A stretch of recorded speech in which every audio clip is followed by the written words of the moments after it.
അതൊക്കെ കാണുമ്പോൾ ഞാൻ ഭയങ്കര ഹാപ്പിയാണ്. പക്ഷെ എന്ത് ചെയ്യാനാണ്, നമുക്ക് അതിനനുസരിച്ചുള്ള ഒരു ടൈം കിട്ടണ്ടേ ക്ലാസ് എടുക്കാൻ. ഓരോ തിരക്കിൽ പെട്ടു പോകുമ്പോഴാണ് ഇങ്ങനെ ഓരോരോ തിരക്കിൽ പെടും. ഒരു ഹറിബറി ക്ലാസ് എടുത്ത് പോകുന്നതിനോട് എനിക്ക് ഇഷ്ടമില്ല. നിങ്ങൾക്കറിയാലോ, എടുക്കുമ്പോൾ നമ്മൾ ക്ലാസ് എന്ന് പറഞ്ഞ് റിലാക്സ് ആയിട്ട് തന്നെ ഇരുന്ന് എടുക്കണം.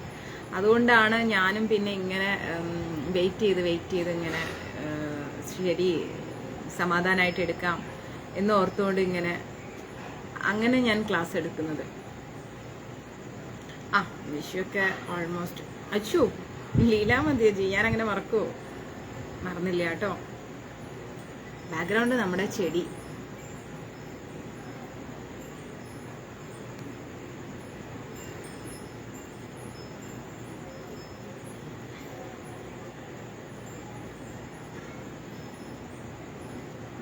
പിന്നെ വേറെന്താ വിശേഷം? അതെ, കുറെ പേർക്ക് അറിയുന്നില്ലല്ലോ ക്ലാസ് സ്റ്റാർട്ട് ചെയ്തെന്ന്. കൈനീട്ടം വേണോ അല്ലേ? എനിക്ക് ഇങ്ങോട്ട് തരാതെ എന്നോട് അങ്ങോട്ട് കൈനീട്ടം ചോദിക്കുന്നു. കണ്ടോ മുതലാളി. ഞാൻ വന്നിട്ടുണ്ട് പിഷാരിക്കാവ് അമ്പലത്തില്. ഞാൻ ഇടയ്ക്കിടയ്ക്കൊക്കെ വരാറുണ്ട് അവിടെ.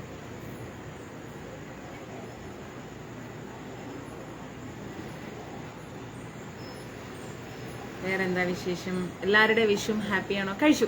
ഞാനിപ്പോ ഓടി വന്ന് ചോറും തീയലും കഴിച്ചു. തീയൽ ആരാ ഉണ്ടാക്കിയെന്നറിയോ? ബിന്ദുമ്മ. ഇന്ന് ഇതല്ലേ, ഈസ്റ്റർ അല്ലേ? നമ്മൾ പോയെടുത്ത് ഫുൾ നോൺ വെജ് ആണ്. അത് നമുക്ക് പറ്റൂലല്ലോ. വെജ് തരാന്ന് പറഞ്ഞാലും ആ സിറ്റുവേഷനിൽ കഴിക്കാൻ നമുക്കൊരു അസ്വസ്ഥത. പ്രീതി മാതാജി. അതുകൊണ്ട് ഞാൻ കഴിച്ചില്ല. വീട്ടിൽ വന്നിട്ടാ കഴിച്ചത്. രാവിലെ പോയിട്ട് ഇപ്പോൾ ഓടി വന്ന് കഴിച്ചത്.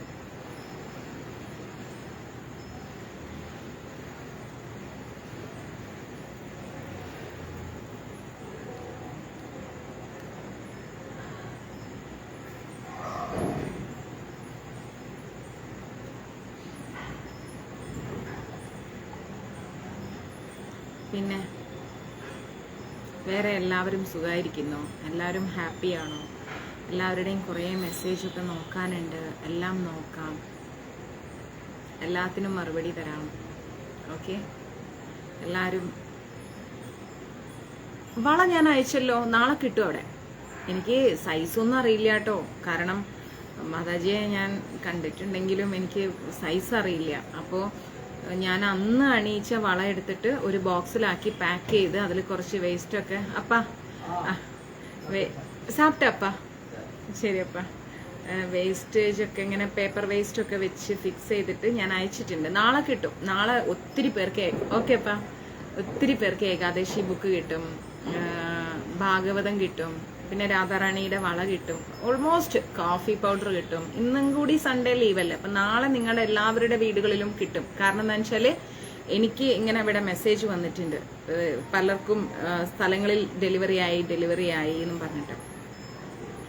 ഓക്കെ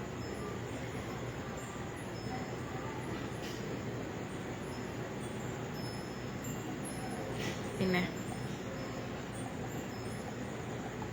വേറെന്താണ്?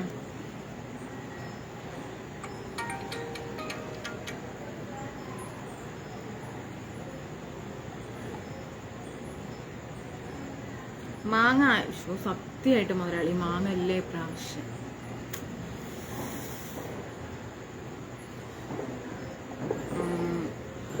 മാങ്ങയൊക്കെ ഒറ്റ മാങ്ങ പോലില്ല. കുറച്ചുണ്ടായിരുന്നിട്ട് അങ്ങനെ പഴുപ്പിക്കാൻ പാകത്തിലൊന്നും നമുക്ക് കിട്ടിയില്ല. ഒരു ഹൗസ് ഫാമിങ്ങിന് പോകുന്നുണ്ട്. ഒത്തിരി നന്മകൾ നേരുന്നു. പോയിട്ട് വരും കേട്ടോ. പിന്നെ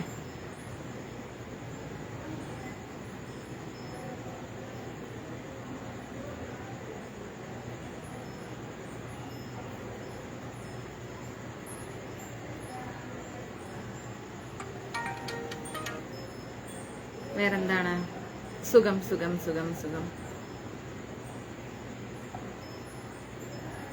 ഇനി എന്തെങ്കിലും വിശേഷം? ക്ലിക്കർ വേണം. ആർക്കാണ്? ഷെറീൻ എനിക്ക് മെസ്സേജ് ഇടൂ മഞ്ജരീസിലേക്ക്. ഞാൻ ക്ലിക്കറിൻ്റെ അഡ്രസ്സ് എടുത്തരാം. ആ, ഷൂട്ടിൻ്റെ തിരക്കാണ്. ഇപ്പോൾ ഒരു 3 സീരിയൽസ് ഉണ്ട്. 3 പോവാന്ന് പറയുമ്പോൾ പിന്നെന്താ, ഇവിടെ വളയുണ്ട്. നമ്മൾ രാധാറാണിക്ക് ഓരോരുത്തർ ഇങ്ങനെ കോൺട്രിബ്യൂട്ട് ചെയ്യുന്ന വളയില്ലേ, അതിവിടെ ഉണ്ടാവും. ഞാൻ എന്താ പറയുക, മോസ്റ്റ്ലി ഷൂട്ടിനൊന്നും അങ്ങനെ ഗ്ലാസ് ബാംഗിൾസ് ഒന്നും അധികം യൂസ് ചെയ്യില്ല. കാരണം കണ്ടിന്യൂറ്റി വരുമ്പോൾ വലിയ പണിയാണ്. അപ്പോൾ അതുകൊണ്ട് ഇങ്ങനെ എന്തെങ്കിലും നമ്മളുടെ റോൾഡ് ഗോൾഡ് ഓർണമെന്റ്സ് ആണല്ലോ നമ്മൾ കൂടുതൽ യൂസ് ചെയ്യുക. അപ്പം അങ്ങനത്തെ എന്തെങ്കിലും യൂസ് ചെയ്യാന്നല്ലാതെ, പിന്നെ ഗ്ലാസ് ബാംഗിൾസ് നമുക്ക് എപ്പോഴും ഓരോ സീൻസിന് ഇട്ടും അഴിച്ചും കൈ പൊട്ടും മുറി അങ്ങനത്തെ പല പ്രശ്നമുണ്ട്. അപ്പം ആ ബാംഗിൾസ് ഒക്കെ ഇവിടെ ഇങ്ങനെ ഉണ്ടാവും. ഓരോരുത്തർ അയക്കുന്നതിനനുസരിച്ച് ഇവിടെ കിടക്കുമല്ലോ. അപ്പം ആർക്ക് വേണേലും ഞാൻ അയച്ചുതരാം. അതിനെന്താ, ഓരോരുത്തർ കോൺട്രിബ്യൂട്ട് ചെയ്യുന്നതല്ലേ. നിങ്ങൾ ഇടൂ, എൻ്റെ കയ്യിൽ എന്തുണ്ടെങ്കിലും ഞാൻ നിങ്ങൾക്ക് തരാമെന്നുള്ള കാര്യം നിങ്ങൾക്ക് അറിയാലോ. എനിക്ക് മെസ്സേജ് ഇടും. പക്ഷെ എനിക്ക് നിങ്ങളുടെ ഒന്നും സൈസ് അറിയില്ല. ഞാൻ ഇവിടെ ഉള്ള സൈസ് അത് അയച്ചു തരുമ്പോൾ അത് നിങ്ങൾക്ക് ആപ്റ്റ് ആണെങ്കിൽ അത് ഇടാം, അല്ലെങ്കിൽ അത് വീട്ടിൽ വെക്കും, എന്തെങ്കിലുമൊക്കെ ചെയ്യാലോ. ഓക്കെ,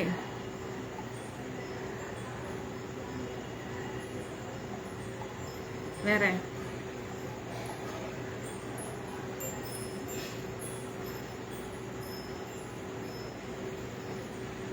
അയച്ചുതരാം കേട്ടോ. എനിക്ക് അഡ്രസ്സ് അയച്ചു തന്നാൽ മതി. ചക്കയും മാങ്ങ ഒത്തിരി ഉണ്ടല്ലേ. സുധി നമസ്തേ. പിന്നെ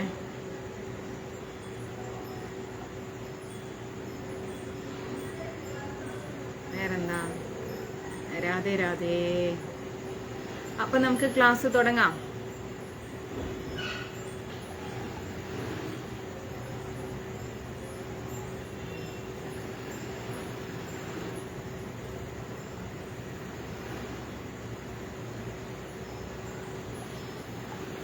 ജയ് ശ്രീ രാധേ രാധേ. തുടങ്ങാം, നമുക്ക് ക്ലാസ് സ്റ്റാർട്ട് ചെയ്യാം. അപ്പോൾ നമ്മുടെ ഭഗവത്ഗീതയിൽ നമ്മൾ ജ്ഞാനവിജ്ഞാന യോഗത്തിലാണല്ലേ എടുത്തുകൊണ്ടിരുന്നത് ലാസ്റ്റ് വരെ. അപ്പോൾ ഇപ്പോൾ നമ്മൾ ഭഗവത്ഗീത അല്ല എടുക്കുന്നത്, നമ്മൾ എടുക്കാൻ പോകുന്നത് മഹാഭാരതമാണ്. മഹാഭാരതത്തിൽ നമ്മൾ പുതിയൊരു അധ്യായമാണ് നമ്മൾ സ്റ്റാർട്ട് ചെയ്യുന്നത്, അനുശാസന പർവം എന്ന് പറഞ്ഞിട്ട്. കറക്റ്റ് അല്ലേ? മറന്നുപോയോ എല്ലാവരും? അനുശാസന പർവം എന്ന് പറഞ്ഞിട്ട് പുതിയൊരു അധ്യായമാണ് നമ്മൾ സ്റ്റാർട്ട് ചെയ്യുന്നത്. ആ, ത്രിവേണിയമ്മൊക്കെ വന്നല്ലോ. ഓ, ഞാൻ അയച്ചുതരാം. ഇവിടെ വളയുണ്ടാവും. ഓരോരുത്തർ കോൺട്രിബ്യൂട്ട് ചെയ്യുന്ന വളയൊക്കെ ഇവിടെ ഉണ്ടാവുമല്ലോ. അതിനെന്താ, ഞാൻ അയച്ചുതരാം കേട്ടോ. ചൂടാ തുണി മടക്കുകയാണോ? ബിന്ദമ്മയ്ക്ക് ഇഷ്ടപ്പെട്ട ജോലിയാണത്.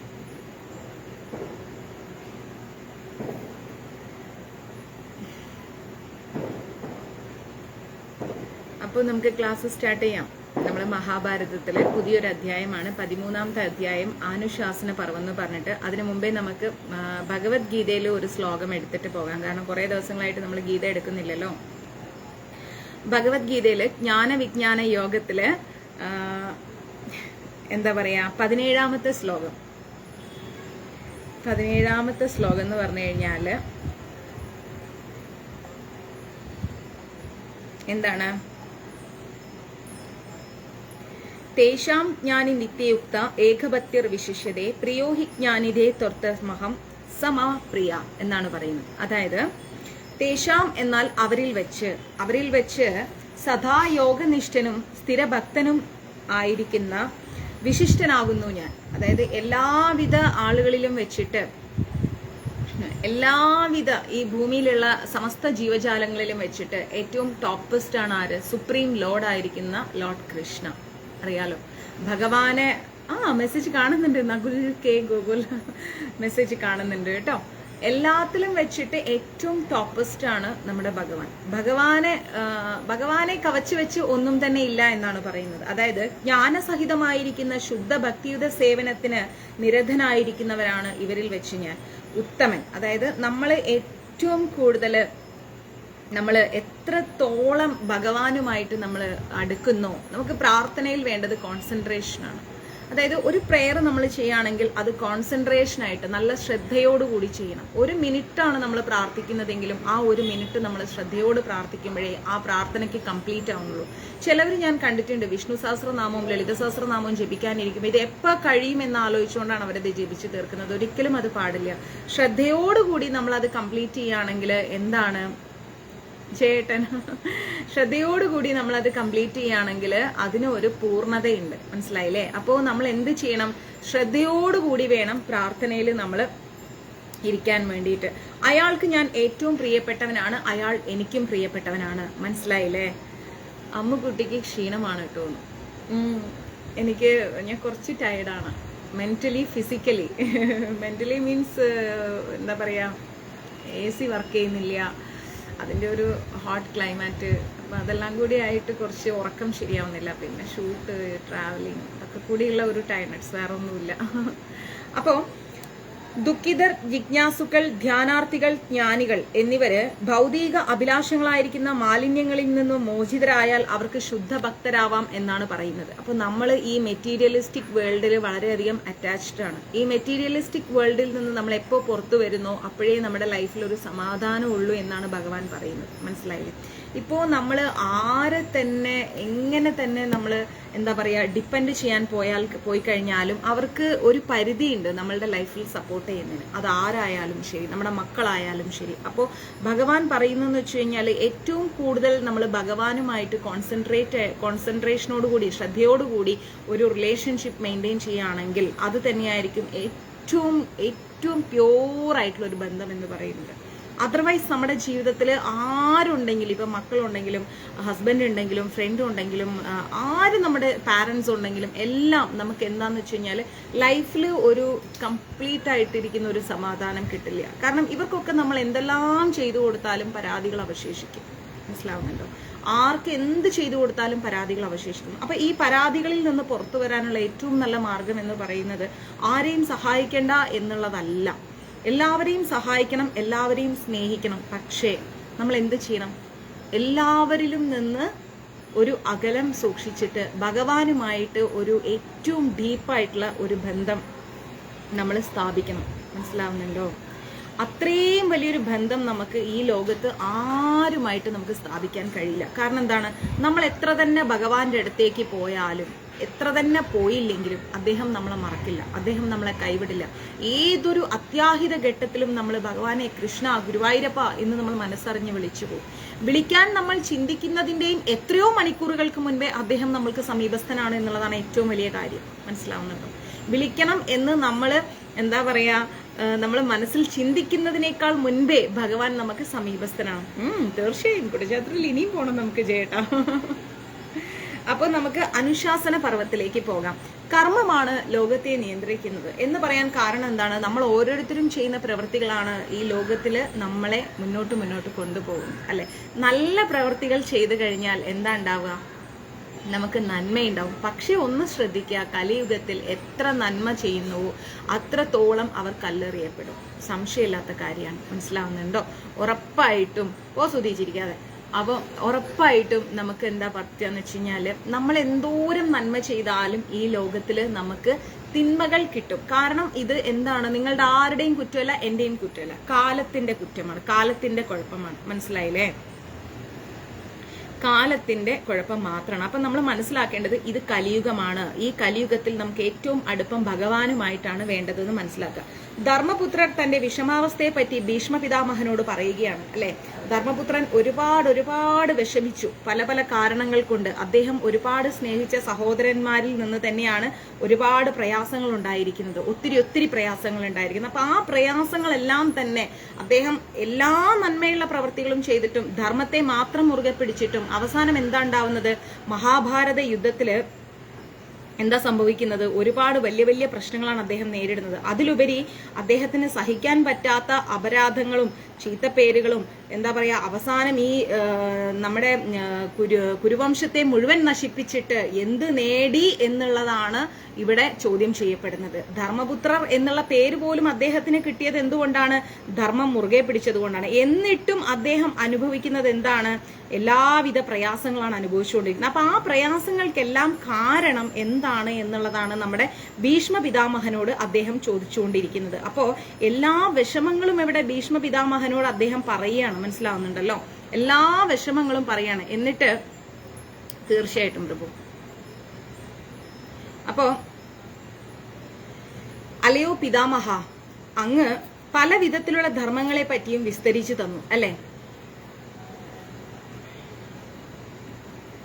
എല്ലാ വിധത്തിലുള്ള വിഷമങ്ങളെ പറ്റിയും എല്ലാ വിധത്തിലുള്ള കാര്യങ്ങളെ പറ്റിയും ധർമ്മത്തെ പറ്റിയൊക്കെ അങ്ങ് വിസ്തരിച്ചു. അതെല്ലാം കേട്ടിട്ട് എനിക്ക് സമാധാനം ഉണ്ടാവുന്നില്ല. ചില സമയങ്ങളിൽ അങ്ങനെയാണ്. നമ്മൾ എന്തുമാത്രം കാര്യങ്ങൾ ഒരാളിൽ നിന്ന് കേട്ടാലും നമ്മുടെ മനസ്സിൽ ഇങ്ങനെ കിടക്കുന്ന വിഷമം ചില സമയത്ത് മായേയില്ല, പോവേയില്ല. എന്താ റീസൺ? ഒരാൾ എത്ര തന്നെ നമ്മൾ ഉപദേശിച്ചാലും ചിലപ്പം നമുക്ക് എന്താ പറയാ, നമുക്ക് ഒരു സമാധാനം കിട്ടില്ല. നമുക്ക് ഒരു എത്ര പറഞ്ഞാലും നമുക്കൊരു മനസമാധാനം കിട്ടില്ല. അതേപോലെ ഇവിടെ ധർമ്മപുത്രർക്ക് എന്താണ് സമാധാനം കിട്ടുന്നില്ല. ഭീഷ്മ പിതാമഹൻ എത്ര തന്നെ ഉപദേശിച്ചിട്ടും അദ്ദേഹത്തിന് സമാധാനം കിട്ടുന്നില്ല. അങ്ങ് ഇങ്ങനെ ശരശയ്യയിൽ ദേഹത്തിൽ മുറിവ് പറ്റി ചോരയൊലിച്ച് കിടക്കുന്നത് കാണുമ്പോൾ എന്റെ ദുഃഖം വീണ്ടും വീണ്ടും വർദ്ധിക്കുകയാണ്. ആരാ പറയുന്നത്? ധർമ്മപുത്രർ പറയാണ്, ഭീഷ്മ പിതാമഹ അങ്ങ് ഇങ്ങനെ ചോരയൊലിച്ച് ഈ ശരശയ്യയിൽ കിടക്കുകയാണ്. അപ്പോൾ എനിക്ക് കൂടുതൽ കൂടുതൽ എന്റെ വിഷമം ഇരട്ടിച്ചുകൊണ്ടിരിക്കുകയാണ്. ഈ ശരശയ്യയിൽ കിടന്നുകൊണ്ടാണ് അങ്ങ് എന്നെ ഉപദേശിച്ചുകൊണ്ടിരിക്കുന്നത്. ഞാനാണല്ലോ അങ്ങ് ശരശയ്യയിൽ എത്താൻ കാരണം എന്നാണ് ഭീഷ്മ പിതാമഹനോട് ചോദിക്കുന്നത്. ഈ യുദ്ധം കൊണ്ട് ഞാൻ എത്ര സ്ത്രീകളെ വിധവകളാക്കി. കാരണം ഒരുപാട് സ്ത്രീകളുടെ ഭർത്താക്കന്മാര് മരണപ്പെട്ടു അല്ലെ. അപ്പൊ എത്ര പേര് വിധവകളായി ഞാൻ ഈ യുദ്ധം നടത്തിയത് കൊണ്ട്. എത്ര കുട്ടികളെ ഞാൻ അനാഥരാക്കി പാരന്റ്സ് ഇല്ലാതെ. ഇതെല്ലാം കാണേണ്ടി വന്ന ഞാനൊരു മഹാപാപി തന്നെയല്ലേ എന്നാണ് അദ്ദേഹം ചോദിക്കുന്നത്. അപ്പോ ദുര്യോധനൻ ഭാഗ്യവാനാണ്. ധർമ്മപുത്രൻ പറയാണ്, ദുര്യോധനൻ ഭാഗ്യവാനാണ്. കാരണം ഇതൊന്നും ദുര്യോധനനെ കാണേണ്ടി വന്നില്ല. അദ്ദേഹം കുരുക്ഷേത്ര യുദ്ധം ആ വാറ് കഴിഞ്ഞ് അദ്ദേഹം മരിച്ചു. പക്ഷേ ധർമ്മപുത്രർ വീണ്ടും അവിടെ അവശേഷിക്കുകയാണ്. അപ്പൊ അദ്ദേഹം പറയാണ്, ജീവിച്ചിരിക്കുന്ന ഞാനാണല്ലോ ഈ ദുഃഖങ്ങളെല്ലാം കാണേണ്ടി വരുന്നത്. ഞാനും മരിച്ചിരുന്നെങ്കിൽ എത്ര നന്നായേനെ ഭീഷ്മ പിതാമഹ എന്ന് പറഞ്ഞു. ഇതാണ് എനിക്കിപ്പോ എന്റെ മനസ്സിൽ തോന്നുന്നത്. എന്നാൽ അങ്ങയെ ഞാൻ ഈ നിലയിൽ കാണേണ്ടി വരില്ലായിരുന്നു. ആരെ? നമ്മുടെ ഭീഷ്മ പിതാമഹനെ ഇങ്ങനെ ശരശയിൽ കിടക്കേണ്ട അവസ്ഥയിൽ ആര് കാണേണ്ടി വരില്ല? നമ്മുടെ ധർമ്മപുത്രർ കാണേണ്ടി വരുന്നുണ്ടായിരുന്നില്ല. പിതാമഹ, ഈ വിപത്തുകൾക്കെല്ലാം കാരണമായിരിക്കുന്ന എനിക്ക്, ഞാൻ ഇത്രയും ദുരിതങ്ങൾ അനുഭവിക്കുകയാണ് അല്ലെ. അപ്പൊ ഈ വിപത്തുകൾക്കെല്ലാം കാരണമായിരിക്കുന്ന എനിക്ക് ഒരു മനസമാധാനത്തിന് ഒരു വഴി എന്താന്ന് അങ്ങ് എനിക്ക് പറഞ്ഞു തരൂ എന്ന് പറഞ്ഞു. അപ്പോ ഈ മഹാപാപം തീരാൻ ഞാൻ എന്താണ് ചെയ്യേണ്ടത് എന്നാണ് നമ്മുടെ ധർമ്മപുത്രൻ യുധിഷ്ഠിരൻ ആരോട് ചോദിക്കുന്നത്? ഭീഷ്മ പിതാമഹനോട് ചോദിക്കുന്നത്. അപ്പോ പിതാമഹൻ എന്താ ചെയ്യുന്നത്? ധർമ്മപുത്രരെ സമാധാനിപ്പിച്ചിട്ട് പറയാണ്, അല്ലയോ യുധിഷ്ഠിര, നീയാണ് ഇതെല്ലാം ചെയ്തതെന്ന് നീ എന്തിനാ വിചാരിക്കുന്നത്? കാലമാണ് ഇതിനെല്ലാത്തിനും കാരണം. മനസ്സിലായില്ലേ? കാലം മാത്രമാണ് ഇതിന് കാരണം. അതിനെപ്പറ്റി ഞാനൊരു കഥ പറഞ്ഞു തരാം, കേൾക്കാൻ പറയാണ്. അപ്പോ അദ്ദേഹം അതേക്കുറിച്ചൊരു കഥ പറഞ്ഞു കൊടുക്കാണ്. അപ്പൊ പണ്ട് ഗൗതമ ഗോത്രത്തില് അങ്ങനെ ഒരു ഗോത്രമുണ്ട്. ഗൗതമ ഗോത്രം എന്ന് പറയുന്ന ഗോത്രത്തില് ഗോമതി എന്ന് പറയുന്ന ഒരു വൃദ്ധയായ ഒരു സ്ത്രീ ഉണ്ടായിരുന്നു. കുറച്ച് പ്രായമുള്ള ഒരു സ്ത്രീ ഉണ്ടായിരുന്നു ഗൗതമ ഗോത്രം എന്ന് പറയുന്ന ഗോത്രത്തില്. അപ്പോ അവർക്ക് ഒരേ ഒരു മകനെ ഉണ്ടായിരുന്നുള്ളൂ. എന്നിട്ടോ ഒരു ദിവസം അവൻ ചമത കൊണ്ടുവരാൻ വേണ്ടി കാട്ടിലേക്ക് പോവാണ്. ഈ ഗോമതി എന്ന് പറയുന്ന സ്ത്രീയുടെ മകൻ പോയിട്ട്, ഒരേ ഒരു മകൻ, ആ മകൻ കാട്ടിൽ പോയിട്ട് കുറച്ച് ചമത പറിക്കാൻ പോയി. അപ്പൊ ആ സമയത്ത് ആ കുട്ടീനെ ഒരു പാമ്പ് കടിച്ചു. എന്നിട്ടോ പെട്ടെന്ന് തന്നെ ആ കുട്ടി മരിക്കും ചെയ്തു. മരിച്ചു കിടക്കുന്ന മകനെ കണ്ടിട്ട് വല്ലാതെ ഗോമതി വിഷമിച്ചു. അപ്പൊ അടുത്ത ദിവസം തന്നെ അർജുനകൻ എന്ന് പറയുന്ന ഒരു വേടൻ, അർജുനനല്ല, അർജുനകൻ എന്ന് പറയുന്ന ഒരു വേടൻ വന്നിട്ട് എന്താ ചെയ്തത്?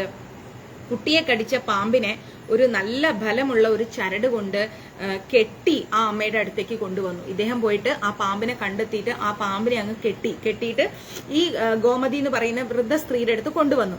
എന്നിട്ട് പറഞ്ഞു, അമ്മേ, ഈ പാമ്പാണ് അമ്മയുടെ മകനെ കടിച്ചു കൊന്നത്, പറയൂ ഇതിനെങ്ങനെയാണ് കൊല്ലേണ്ടത് എന്ന് ചോദിച്ചു. ഈ അർജുനകൻ എന്ന് പറയുന്ന വേടൻ ചോദിച്ചു. അപ്പോ തീയിലിട്ട് ചുറ്റു കൊല്ലണോ, അല്ലെങ്കിൽ കഷ്ണം കഷ്ണമായിട്ട് വെട്ടി നുറുക്കി കൊല്ലണോ?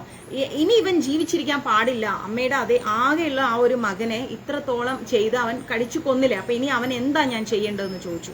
അപ്പൊ ഗൗതമി എന്ന് പറയുന്ന ആ സ്ത്രീ പറയാണ്, അല്ലയോ അർജുനക, നീ ആ സർപ്പത്തെ കൊല്ലരുത്, അതിനെ വിട്ടയക്കൂ. അതിനെ കൊന്നിട്ടുള്ള പാപം കൂടി നീ എന്തിനാ ഏൽക്കുന്നത്? അതുകൊണ്ട് അതിനെ കൊല്ലണ്ട, അതിനെ വിട്ടയക്കാൻ പറഞ്ഞു. അപ്പൊ അതിനെ കൊന്നതുകൊണ്ട് നിനക്ക് എന്ത് കിട്ടാനാണ്? പാപകർമ്മങ്ങൾ ചെയ്തിട്ട് ജീവിതം മുഴുവൻ ദുഃഖിച്ച് പോകാൻ വേണ്ടിയിട്ട് ആരാണ് ആഗ്രഹിക്കുന്നത്? അതുകൊണ്ട് ഒരിക്കലും അതിനെ കൊല്ലരുത്. ഇതിനെ വിട്ടയച്ചാൽ നിനക്കൊരു ദ്രോഹവും ഉണ്ടാവില്ല. പക്ഷെ നീ അതിനെ കൊന്നു കഴിഞ്ഞാൽ അതിന് ഭയങ്കരമായ ശാപം നിനക്ക് വരും. അതുകൊണ്ട് നീ അതിനെ കൊല്ലാൻ പാടില്ല, അതിനെ വിട്ടയക്കൂ എന്ന് പറഞ്ഞു. അപ്പൊ അദ്ദേഹം ആകെപ്പാടെ ഒരു വല്ലാത്തൊരു അവസ്ഥയിൽ നിൽക്കുകയാണ്. ഇതിനെ കൊല്ലാതെ ഇനിയിപ്പം ഞാൻ ഈ കൊണ്ടുവന്നിട്ട് എന്താ കാര്യം? കൊല്ലാൻ വേണ്ടിയിട്ടാണ് ഇദ്ദേഹം കൊണ്ടുവന്നിരിക്കുന്നത് അല്ലെ. അപ്പൊ കൊല്ലാതെ എന്തിന് ഞാൻ ഇതിനെ വിട്ടയക്കുന്നു എന്നാണ് അദ്ദേഹം ചിന്തിക്കുന്നത്. അതതിന്റെ ഇഷ്ടം പോലെ പോട്ടെ, അല്ലാതെ അതിനെ വിട്ടയക്കൂ എന്ന് പറഞ്ഞു. വിട്ടയക്കൂ എന്ന് പറഞ്ഞ സമയത്ത് ചമത എന്ന് പറഞ്ഞു കഴിഞ്ഞാല് ഹോമത്തിന് വേണ്ടി യൂസ് ചെയ്യുന്ന ഒരു തരം ഒരു തരം വൃക്ഷമാണ് ഈ ചമത എന്ന് പറയുന്നത്. പക്ഷെ അത് അത്ര ഒരു കട്ടി ഉണ്ടാവില്ല, മെലിഞ്ഞതായിരിക്കും. ഈ പ്ലാവിന്റെ ഇതുപോലെയൊക്കെ കഷ്ണങ്ങളില്ലേ ഹോമത്തിന് ഉപയോഗിക്കുന്ന അതേപോലെയുള്ള ഒരു ഇത്. അപ്പോ ഈ ഗോമതി പറയണം അതിനെ വിട്ടയക്കൂ, നീ അതിനെ കൊന്നിട്ടുള്ള പാപമൊന്നും എടുക്കണ്ടെന്ന് പറഞ്ഞു. പക്ഷെ അർജുനകൻ സമ്മതിക്കുന്നില്ല. അദ്ദേഹം എന്താ ചെയ്യുന്നത്? അദ്ദേഹം പറയാണ്, അമ്മ അങ്ങനെ പറയരുത്, പാപം ചെയ്തവർ അതിന്റെ ഫലം അനുഭവിക്കുക തന്നെ ചെയ്യണം. അമ്മയുടെ ഒരേ ഒരു മകനെ ഈ പാമ്പ് കടിച്ചു കൊന്നല്ലോ, അപ്പൊ അവൻ പാപം ചെയ്തിരിക്കുകയാണ്, അവനത് അനുഭവിക്കണം എന്ന് പറഞ്ഞു.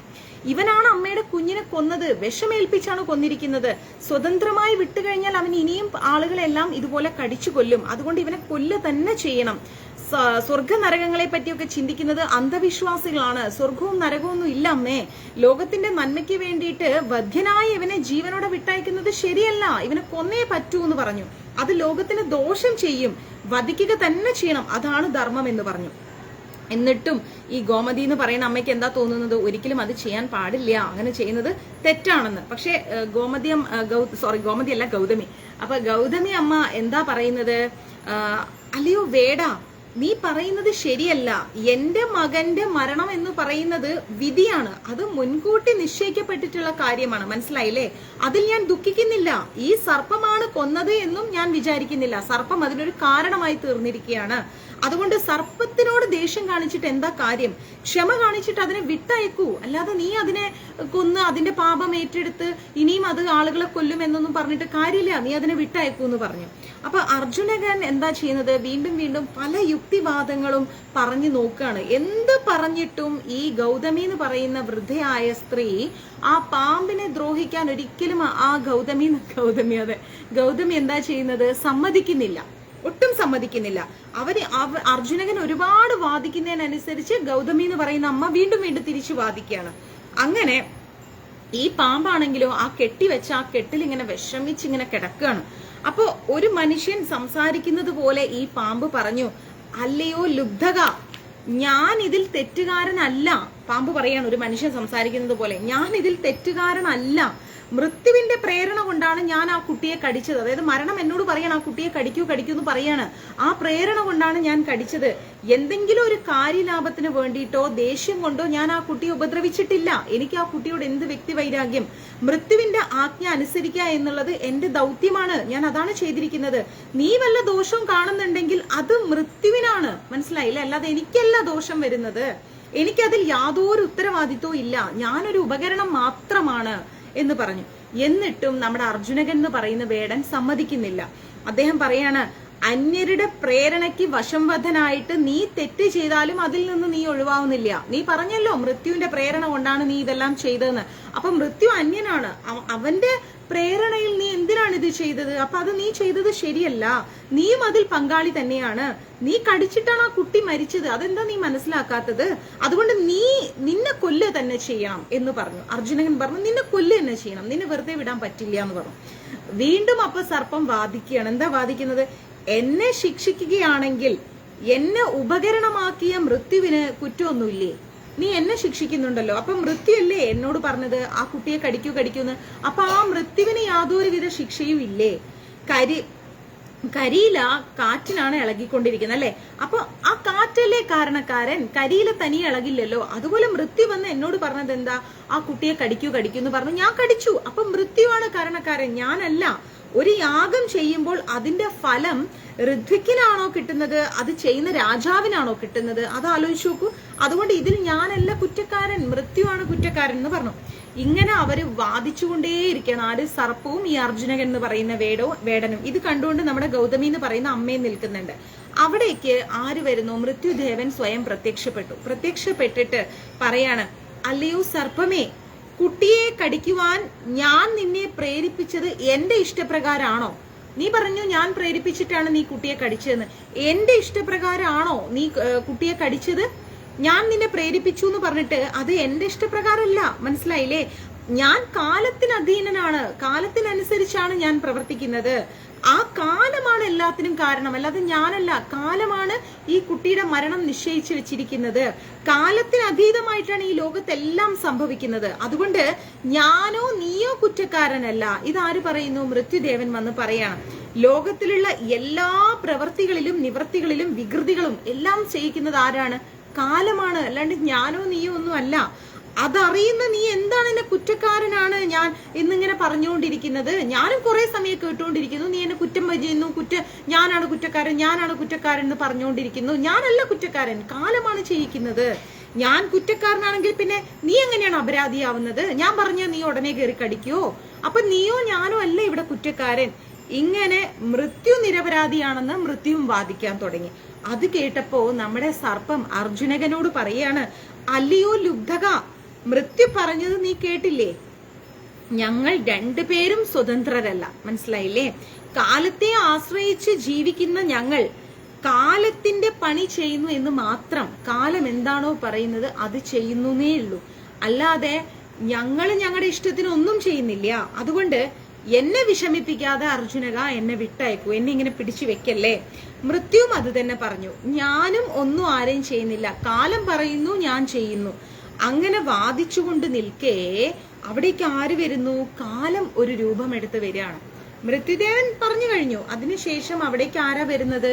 കാലം. കാലം എന്ന് പറഞ്ഞാൽ നമുക്കറിയാലോ, കാലം, ടൈം. ആ കാലം ഒരു രൂപം എടുത്തിട്ട് വരികയാണ്. എന്നിട്ട് കാലം അവരോട് സംസാരിക്കുകയാണ്. കുട്ടിയുടെ ജീവൻ നഷ്ടപ്പെട്ടതില് ഞങ്ങൾ ആരും കുറ്റക്കാരല്ല. സർപ്പവും കുറ്റക്കാരനല്ല, മൃത്യുദേവനും കുറ്റക്കാരനല്ല, കാലവും കുറ്റക്കാരനല്ല.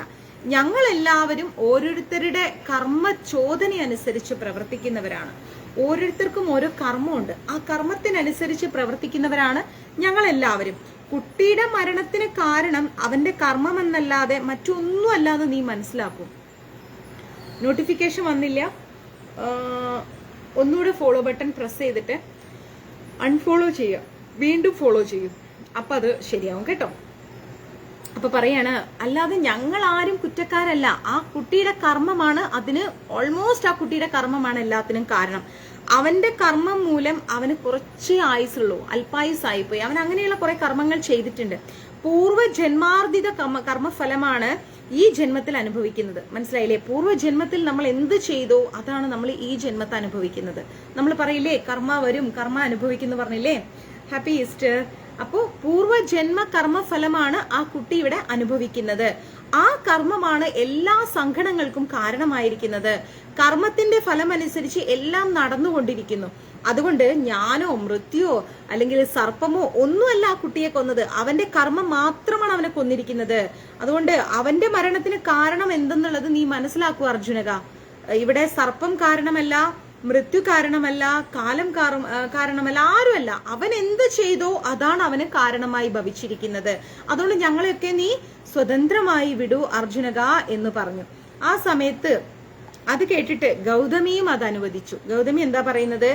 എന്റെ കുട്ടിയെ കൊന്നത് അവന്റെ കർമ്മം തന്നെയാണെന്ന് ഞാൻ അറിയുന്നുണ്ട്. പുത്രമരണം അനുഭവിക്കാനുള്ള ദുഷ്കർമ്മം ഞാനും ചെയ്തിരിക്കുന്നു. എന്റെ മകൻ എന്നെ വിട്ടിട്ട് പോണം എന്നുള്ളതിന്റെ ആ ഒരു ദുരിത ഫലം അത് ഞാനും അനുഭവിക്കേണ്ടിയിരിക്കുന്നു. അതിനുള്ള തെറ്റ് ഞാനും ചെയ്തിട്ടുണ്ട്, അത്രമാത്രം. അതുകൊണ്ട് നിങ്ങളെല്ലാവരും നിങ്ങളുടെ സമയം നോക്കി നിങ്ങൾ എല്ലാവരും പോകൂ. നിങ്ങൾ ആരും എന്റെ മകന്റെ മരണത്തിൽ അവരെയും ഇവരെയും കുറ്റപ്പെടുത്തിക്കൊണ്ട് ഇവിടെ നിൽക്കണ്ട. ഞാൻ മകനില്ലാതെ ജീവിക്കണം എന്നുള്ള ദുരിത ഫലം ഞാൻ ഏതോ ജന്മത്തിൽ ചെയ്തിട്ടുണ്ട്, അത് ഞാൻ അനുഭവിക്കുന്നു എന്ന് പറഞ്ഞു. ഭീഷ്മര് പറഞ്ഞു, അല്ലയോ യുധിഷ്ഠിര, ഇപ്പൊ മനസ്സിലായില്ലേ? നീയാണ് ഇതിന് കാരണമെന്ന് വിചാരിച്ച് ദുഃഖിക്കുന്നത് എന്തിനാണ്? അതിന്റെ ആവശ്യം എന്താണ്? ലോകം മുഴുവൻ വശമാണ്, സ്വകർമ്മ വശകമാണ്. അവരവരുടെ കർമ്മഫലത്തെ എല്ലാവരും പ്രാപിക്കും. കുരുക്ഷേത്ര യുദ്ധത്തിന് ഉത്തരവാദി നീയുമല്ല, ദുര്യോധനനുമല്ല. കാലത്തിനനുസൃതമായിട്ട് ഓരോന്നോരോന്ന് നടക്കുന്നു. അതിനാൽ ദുഃഖം വെടിഞ്ഞ് സ്വസ്ഥമായിരിക്കും. ഇവിടെ നമ്മൾ മനസ്സിലാക്കേണ്ടത്, നമ്മൾ പലപ്പോഴും നമ്മുടെ കുടുംബജീവിതത്തിൽ പോലും നമ്മൾ ചിന്തിക്കാറുണ്ട് എല്ലാത്തിനും കാരണം ഞാനാണ്. ഇപ്പൊ ആരെങ്കിലുമൊക്കെ ഇഷ്ടപ്പെട്ട പുരുഷനെ കല്യാണം കഴിച്ചു പോയാല് ചിലപ്പോൾ അവരുടെ അച്ഛൻ ഹൃദയം പൊട്ടി മരിക്കും, ചിലപ്പോൾ അമ്മ മരിക്കും, ചിലപ്പം എന്താ പറയാ കയറി ചെല്ലുന്ന വീട്ടില് ആ ഭർത്താവിന്റെ കൂടെ കുറെ നാൾ അവർക്ക് താമസിക്കാൻ പറ്റിയെന്ന് വരില്ല. അങ്ങനെ പല പല പല പല പ്രശ്നങ്ങൾ വരും ഇല്ലേ? അപ്പൊ ഈ പ്രശ്നങ്ങൾക്കൊടുവില് എന്താ സംഭവിക്കുന്നതെന്ന് അറിയോ? നമ്മളെല്ലാരും പറയും എല്ലാത്തിനും കാരണം ഞാനാണ്, എല്ലാത്തിനും കാരണം ഞാനാണ്, ഇങ്ങനെ ഒരു തോന്നൽ വരും. അപ്പം അങ്ങനെ ഒരു തോന്നൽ വേണ്ട എന്നാണ് നമ്മുടെ കഥയിൽ നിന്ന് നമ്മൾ മനസ്സിലാക്കുന്നത്. നമ്മളല്ല ഇതിനൊന്നും കാരണം, മനസ്സിലാവുന്നുണ്ടോ? നമ്മൾ ഒരിക്കലും ഇതിനൊന്നും കാരണമായി മാറുന്നുമില്ല. ആരാണ് കാരണം? നമ്മുടെ കർമ്മഫലം, പൂർവ്വജന്മ കർമ്മഫലം നമ്മൾ അനുഭവിച്ചു കൊണ്ടിരിക്കുകയാണ്. അതാണ് നമ്മുടെ ജീവിതത്തിൽ സംഭവിക്കുന്ന ഓരോരോ നിമിഷങ്ങളിലുള്ള ചേഞ്ചസ്. മനസ്സിലാവുന്നുണ്ടോ പറയുന്നത്? അത് ഏത് രീതിയിലും ആയിക്കോട്ടെ, എങ്ങനെയും ആയിക്കോട്ടെ. ചില ആളുകൾ പറയുന്നേക്കാം അവളെയും കെട്ടി അവൻ നശിച്ചു, അല്ലെങ്കിൽ അവൻ കല്യാണം കഴിച്ചതോടുകൂടി അവളുടെ എല്ലാ കോലവും പോയി, ഇങ്ങനെയൊക്കെ സംസാരിക്കും. പക്ഷെ ഇതൊന്നുമല്ല ഇതിന് കാരണം. അവനവൻ ചെയ്യുന്ന കർമ്മത്തിന്റെ ഫലമാണ് അവനവൻ അനുഭവിച്ചുകൊണ്ടിരിക്കുന്നത്. അപ്പൊ നമ്മൾക്ക് എന്താ മനസ്സിലാക്കേണ്ടത്? നമ്മുടെ ജീവിതത്തിൽ നടക്കുന്ന ഒരു കാരണങ്ങൾക്കും നമ്മൾ ആരെയും കുറ്റപ്പെടുത്തിയിട്ട് കാര്യമില്ല, ആരെയും പഴിച്ചിട്ടും കാര്യമില്ല. കർമ്മ എന്ന് പറയുന്ന സാധനം നമ്മളെ പിന്തുടർന്നുകൊണ്ടേയിരിക്കും. അത് എത്ര ജന്മമെടുത്താലും എത്ര കാലം എടുത്താലും അത് നമ്മളെ പിന്തുടർന്നുകൊണ്ടേയിരിക്കും. ഓക്കെ, അപ്പൊ അതുകൊണ്ട് അവരവരുടെ കർമ്മഫലത്തെ എല്ലാവരും പ്രാപിക്കും, എല്ലാവരും നമ്മുടെ കർമ്മഫലം അനുഭവിക്കും. കുരുക്ഷേത്ര യുദ്ധത്തിന് ഇവിടെ ദുര്യോധനും കാരണമല്ല, അതുപോലെ ആര് കാരണമല്ല? നമ്മുടെ യുധിഷ്ഠിരനും കാരണമല്ല, ആരും കാരണമല്ല. ഇത് കർമ്മമാണ്. ഇത്രയും ആളുകൾ മരിച്ചിട്ടുണ്ടെങ്കിൽ അവർ ഇതുപോലെ മരിക്കണം എന്നുള്ളത് മുൻകൂട്ടി നിശ്ചയിക്കപ്പെട്ടതാണ്. അതുകൊണ്ട് ദുഃഖം വെടിഞ്ഞ് നീ സ്വസ്ഥമായിരിക്കൂ എന്നാണ് പറയുന്നത്. ഇത് കേട്ടിട്ട് യുധിഷ്ഠിരൻ ദുഃഖമെല്ലാം മാറ്റിയിട്ട് സ്വസ്ഥമായിരുന്നു. വീണ്ടും ധർമ്മപുത്രർ ചോദിക്കുകയാണ്. എന്താ ചോദിക്കുന്നത്? പിതാമഹ, ധർമ്മത്തെ ആശ്രയിച്ച് ഒരു ഗൃഹസ്ഥന് മൃത്യുവിനെ ജയിക്കാൻ സാധിക്കൂ? ധർമ്മത്തിലൂടെ പോയിട്ട് മരണത്തെ ജയിക്കാൻ ഒരു കുടുംബമായി താമസിക്കുന്ന ഒരാൾക്ക് സാധിക്കൂ? എങ്ങനെയാണ് അങ്ങനെ മൃത്യുവിനെ ജയിക്കുന്നത്?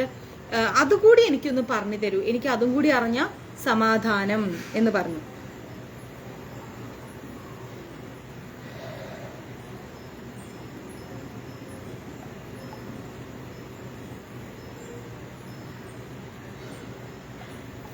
അപ്പോ ധർമാചരണം കൊണ്ട് മൃത്യുഞ്ജയം എന്നുള്ളതാണ് അടുത്ത ചാപ്റ്റർ. എന്താണ്? ധർമാചരണം കൊണ്ട്, ധർമ്മത്തെ ആചരിച്ചുകൊണ്ട് മൃത്യുഞ്ജയം, മൃത്യുവിനെ എങ്ങനെ ജയിക്കാം എന്നുള്ളതാണ്. അപ്പൊ ഭീഷ്മര് പറയാണ്, ധർമാചരണം കൊണ്ട് എന്താ സാധിക്കാത്തത്? എല്ലാം സാധിക്കും. ധർമ്മത്തെ ആചരിച്ചു കഴിഞ്ഞാൽ എന്താണ്? നമുക്ക് എല്ലാം സാധിക്കും എന്നാണ് പറയുന്നത്. ശരിയായി അനുഷ്ഠിച്ചു കഴിഞ്ഞാൽ മോക്ഷപ്രാപ്തിയും നമുക്ക് ലഭിക്കും. ശരിയായ രീതിയിലാണ് നമ്മൾ ധർമ്മം അനുഷ്ഠിക്കുന്നതെങ്കിൽ ഈ ജന്മം തന്നെ നമുക്ക് മോക്ഷം ലഭിക്കുമെന്നാണ് പറയുന്നത്. ആചാര്യന്മാർ അതാണ് പറയുന്നത്. ആ നിലയ്ക്ക് മരണത്തെ അതിജീവിക്കാൻ സാധിക്കുമെന്നുള്ള കാര്യത്തെക്കുറിച്ച് നമ്മൾ ചിന്തിക്കേ വേണ്ട, നമുക്ക് സാധിക്കുമെന്നാ പറയുന്നത്. ഓക്കെ, അപ്പോ അതിന് ദൃഷ്ടാന്തമായിട്ട് ഒരു കഥ പറഞ്ഞു തരാമെന്ന് യുധിഷ്ഠിരനോട് ആര് പറയുന്നു? നമ്മുടെ ഭീഷ്മ പിതാമഹൻ പറയാണ്.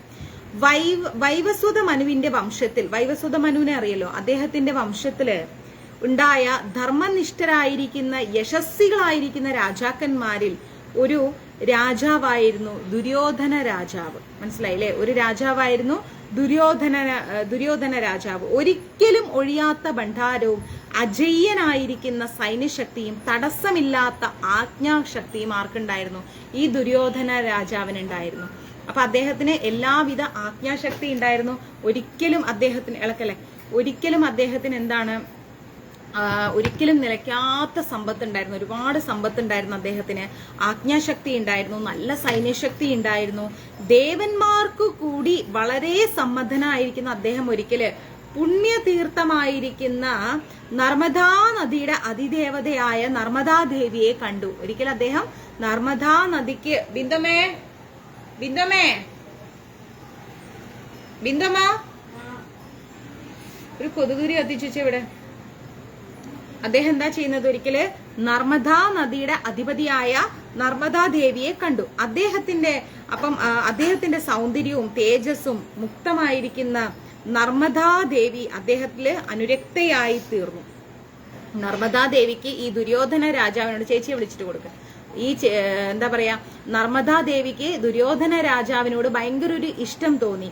അദ്ദേഹത്തിന്റെ ഭാര്യാപദം സ്വീകരിച്ചു. ഈ ദുര്യോധന രാജാവിന്റെ ഭാര്യയായി നമ്മുടെ നർമ്മദാ നദി മാറി.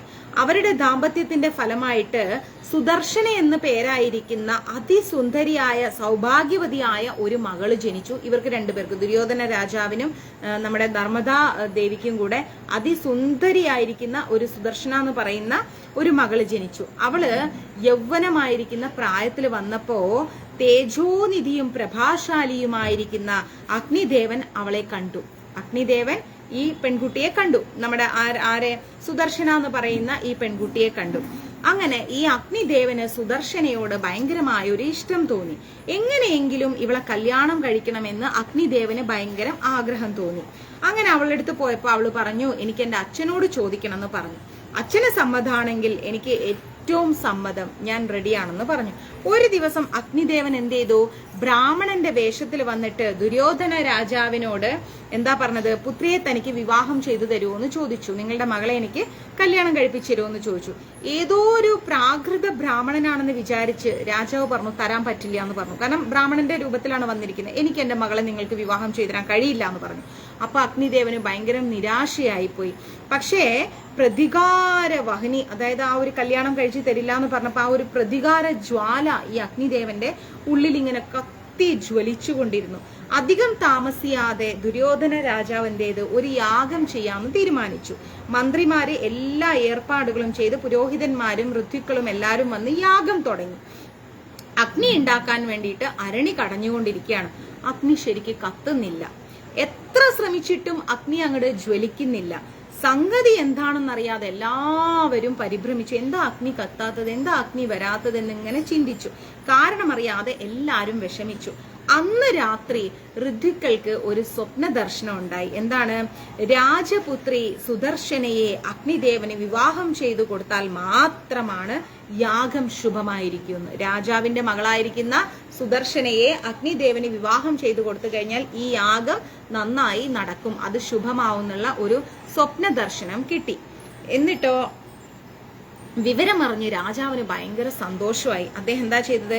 വേഗം പോയിട്ട് മോളെ അഗ്നിദേവന് വിവാഹം ചെയ്തു കൊടുത്തു. അഗ്നി ജ്വലിക്കുകയും ചെയ്തു, യാഗം മംഗളമായിട്ട് അവസാനിക്കുകയും ചെയ്തു. അഗ്നിദേവൻ സുദർശനയോടുകൂടി ഒരുപാട് കാലം അവർ കല്യാണം കഴിച്ച് സുഖമായിട്ട് ജീവിച്ചു. അവർക്കുണ്ടായ ഏക മകന്റെ പേരാണ് സുദർശനൻ. എന്താണ്? ഉള്ളു വേണോ അക്ക? നിങ്ങൾക്ക് ഇരിക്കാ? ഇരിക്കല്ലേ? സോറി കേട്ടോ.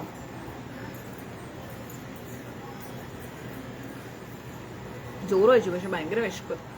ഇവിടെ 30 രൂപയ്ക്ക് ഇങ്ങനെ ഫ്രൂട്ട് മിക്സ് കിട്ടും. അപ്പം ചേച്ചിയുടെ ഹസ്ബൻഡ് ഇപ്പൊ കൊണ്ടുവന്നതാ, അതാട്ടോ. സോറി, വിശക്കുന്നുണ്ടേ. അവർക്കുണ്ടായ ഏക മകന്റെ പേരാണ് എന്ത്? സുദർശനൻ. അപ്പൊ രൂപം കൊണ്ടും സൽ സ്വഭാവം കൊണ്ടും തേജസ് കൊണ്ടും സമ്പന്നനായ ഒരു പുരുഷ ശ്രേഷ്ഠനാണ് ആര്? സുദർശനൻ എന്ന് പറയുന്നത്. അദ്ദേഹത്തിന് ഭൗതിക കാര്യങ്ങളിലും താല്പര്യമില്ല, ദാമ്പത്യമായിരിക്കുന്ന ജീവിതത്തിലും താല്പര്യമില്ല. ഈ എന്താ പറയാ, മകളുടെയും രാജപുത്രിയുടെയും അഗ്നിദേവന്റെയും മകനാണ് കേട്ടോ. എങ്കിലും ഓഘാവൻ എന്ന അതിപ്രഭാവശാലിയായിരിക്കുന്ന രാജാവ് തന്റെ ഓഘാവതി എന്ന പുത്രിയെ ദാനമായി കൊടുത്തപ്പോ സുദർശനന് വേണ്ടാന്ന് പറയാൻ തോന്നിയില്ല. ചെന്നൈയിൽ മഴയൊന്നുമില്ല, സുധി എനിക്കും വേണോന്ന്. എങ്ങനെ തരും? പക്ഷെ ഭയങ്കര ടേസ്റ്റാ, അതിൽ ഓൾമോസ്റ്റ് എല്ലാ ഫ്രൂട്ടും ഉണ്ടാവും. 30 രൂപയുള്ളൂ. നിങ്ങൾ വിചാരിക്കും എന്താ ഈ പെണ്ണ് കാണിക്കുന്നത്, ലൈവിലിരുന്ന് ജ്യൂസ് കുടിക്കും. എനിക്ക് ഭയങ്കര വിശപ്പിനും ഒന്നും കഴിച്ചില്ലായിരുന്നു, എത്ര ചോറേ കഴിച്ചിട്ടുള്ളൂ ഓടി വന്നിട്ട്. ചേട്ടനിത് കൊണ്ടുവന്നപ്പോ പിന്നെ നമുക്കിങ്ങനെ പാൽപ്പായസം മുമ്പിൽ വെച്ചിട്ട് കുടിച്ചോ എന്ന് പറഞ്ഞു കഴിഞ്ഞാൽ നമുക്ക് കുടിക്കാതിരിക്കാൻ പറ്റുമോ? അതുകൊണ്ട് പിന്നെ ഞാൻ കുടിച്ചതാ. ആരും ഒന്നും വിചാരിക്കരുത്. നിങ്ങളൊക്കെ ചെന്നൈക്ക് വരുമ്പോൾ ഞാൻ വാങ്ങിച്ചു തരും. ഓക്കെ, 30 രൂപയുള്ളൂ, അതുകൊണ്ട് ഞാൻ ഉറപ്പായിട്ട് വാങ്ങിച്ചു തരും. നമ്മൾ അവിടെ ചെന്ന് കുടിക്കുകയാണെങ്കിൽ 20 രൂപയുള്ളൂ, പാർസലിന് മാത്രം 30 രൂപ. അപ്പം ഓഘാവൻ എന്ന് പറയുന്ന രാജാവ് എന്താ ചെയ്തത്? അദ്ദേഹത്തിന്റെ മകളായിരിക്കുന്ന ഓഘാവതിയെ ഈ സുദർശനന് കൊടുത്തു. ഓക്കെ, അപ്പൊ ദാനമായി കിട്ടിയപ്പം അദ്ദേഹത്തിന് അത് വേണ്ടാന്ന് പറയാനും പറ്റിയില്ല. ഓക്കെ, അതെ, ചെന്നാ ഇവിടെ വന്നാ തരും. അദ്ദേഹം ഓഘാവതിയെ വിവാഹം ചെയ്തിട്ട് ഒരു നല്ലൊരു കുടുംബസ്ഥനായി. സത്യം ഇവിടുത്തെ ചൂടെന്ന് പറഞ്ഞാലേ താങ്ങാൻ പറ്റാത്ത ചൂടാ, ഒരു രക്ഷയില്ലാത്ത ചൂടാ. അപ്പം എന്താ പറയുന്നത്, അദ്ദേഹം ഈ ഓഘാവതിയൊക്കെ കല്യാണം കഴിച്ചിട്ട് ഇങ്ങനെ സമാധാനമായിട്ട് ഇങ്ങനെ ഒരു കുടുംബസ്ഥനായി ജീവിക്കാണ്. ജീവമുക്തനായി മൃത്യുവിനെ ജയിക്കലാണ് ജീവിതത്തിന്റെ ലക്ഷ്യമെന്നും ധർമാചരണമാണ് അതിനുള്ള മുഖ്യ ഉപായമെന്നും ധർമാചരണത്തിൽ കൂടി ആത്മശുദ്ധിയും ജ്ഞാനവൈരാഗ്യങ്ങളും സമ്പാദിക്കാൻ കഴിഞ്ഞാൽ ഗാർഹസ്ഥ്യവും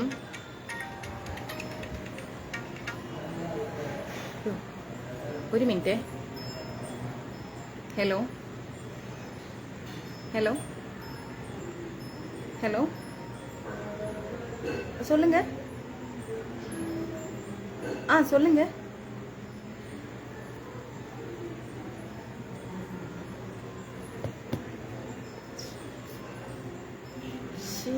பூமியால ഇതിപ്പോൾ ഒരു പ്രാവശ്യം വിളിച്ചു വെച്ചതാ, പിന്നെ വീണ്ടും വിളിക്കുന്നു.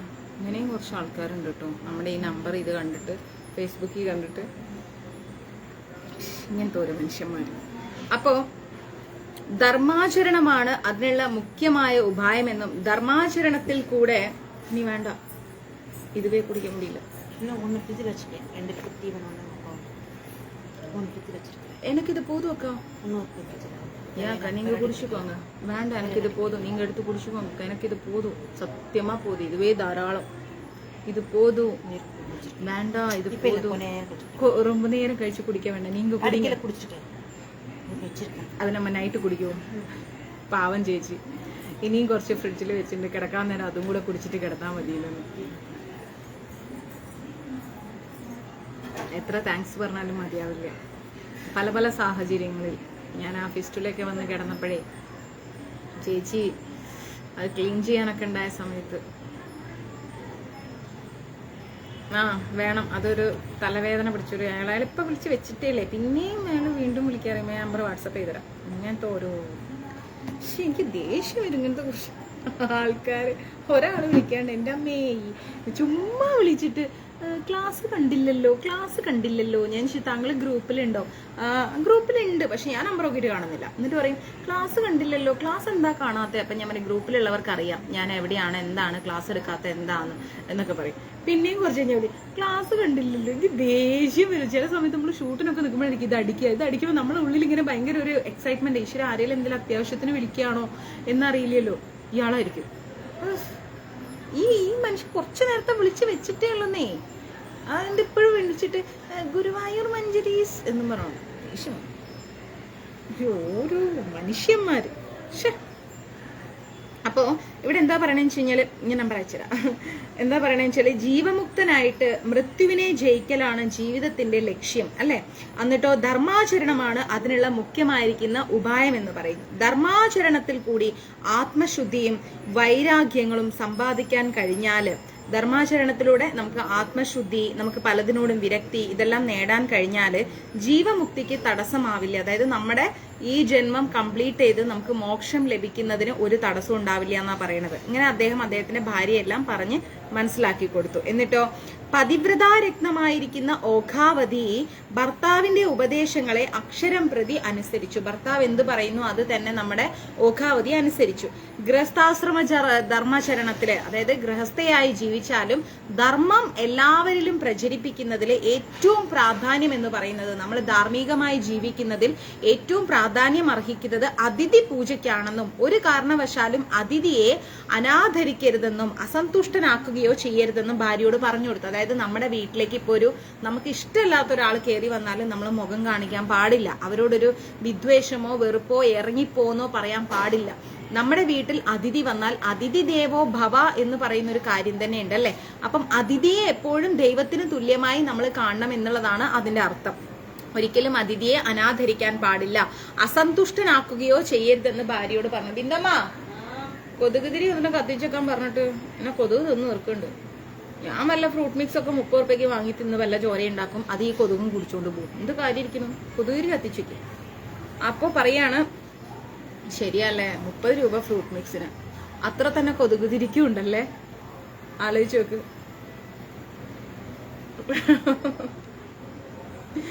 നമ്മൾ 30 രൂപയ്ക്ക് ഫ്രൂട്ട് മിക്സ് തിന്ന് നമ്മുടെ ശരീരത്തിൽ ബ്ലഡ് ഉണ്ടാക്കും, അത് കൊതുക് വന്ന് തിന്നിട്ട് പോകും. എന്നിട്ട് ആ 30 രൂപ എടുത്തിട്ട് നമ്മൾ കൊതുകുതിരിയും മേടിക്കും. ആഹാ എന്താ കഥ.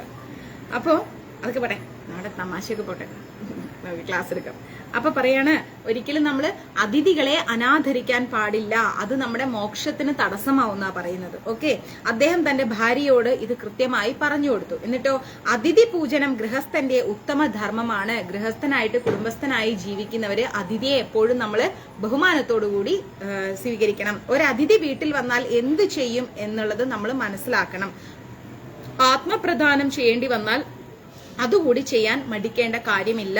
ഇതാണ് നമ്മൾ സ്വീകരിച്ചിട്ടുള്ള വ്രതം എന്ന്, അതെ വ്രതം എന്നുള്ളത് പഠിപ്പിച്ചു കൊടുക്കാണ്.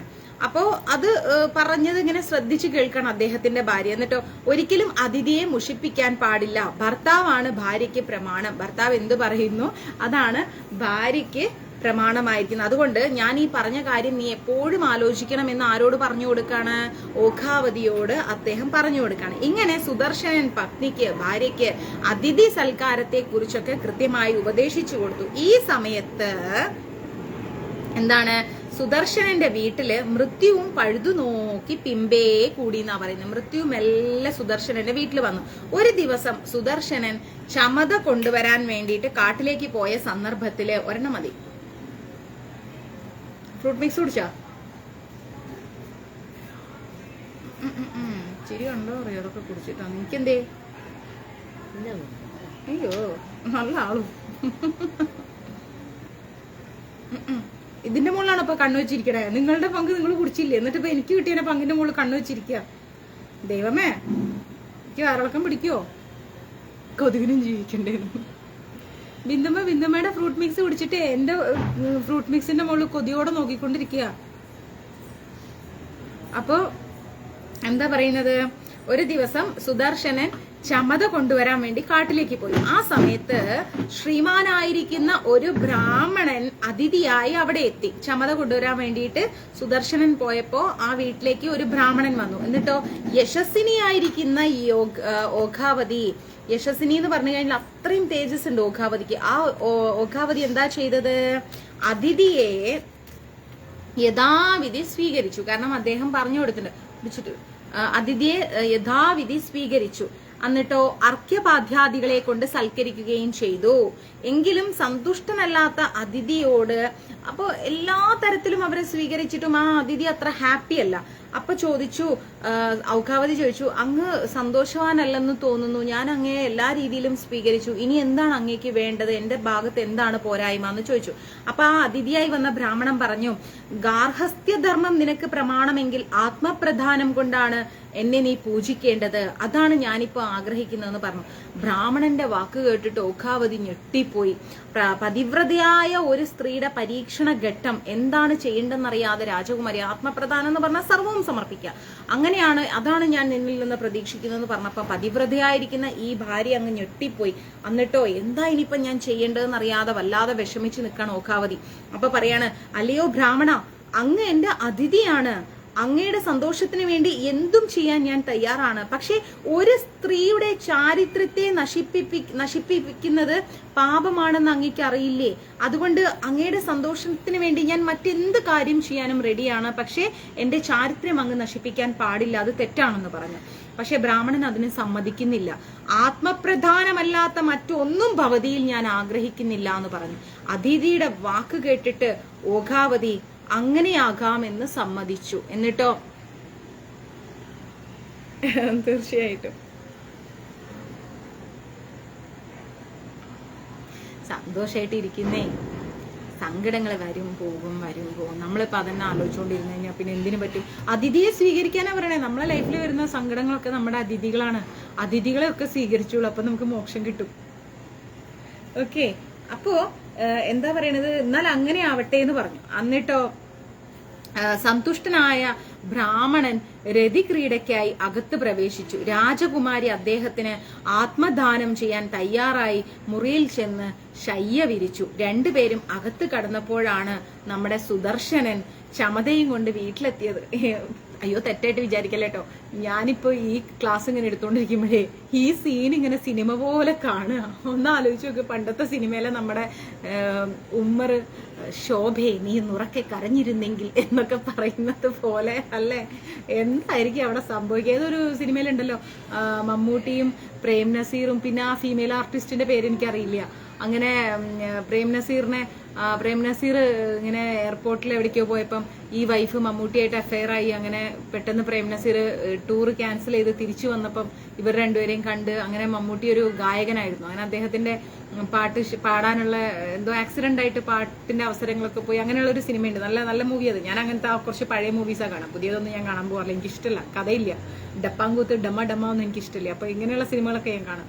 അപ്പൊ ഇതൊന്ന് ശരിക്കും കണ്ടുനോക്ക്. സുദർശനൻ ചമതയും കൊണ്ട് വരിക, അപ്പൊ വൈഫ് ഈ ആളുടെ കൂടെ റൂമില്. നന്നായി, തീരുമാനമായി. എന്നിട്ടോ ശയ്യ വിരിച്ചു. രണ്ടുപേരും അകത്ത് കടന്നപ്പോഴാണ് സുദർശനൻ ചമതയും കൊണ്ട് വീട്ടിൽ വരുന്നത്. ഇപ്പോൾ ധർമ്മച്യുതി വരുമെന്നും അപ്പോൾ ആക്രമിക്കാമെന്നും വിചാരിച്ച് മൃത്യു പിന്നിലുണ്ടായിരുന്നു. മൃത്യു വിചാരിക്കണം, ഇപ്പൊ ഇവിടെ ധർമ്മം നടക്കൂല, ഇപ്പൊ പണി കൊടുക്കാന്ന് മൃത്യു വിചാരിച്ച ആള് കൊള്ളാലെ.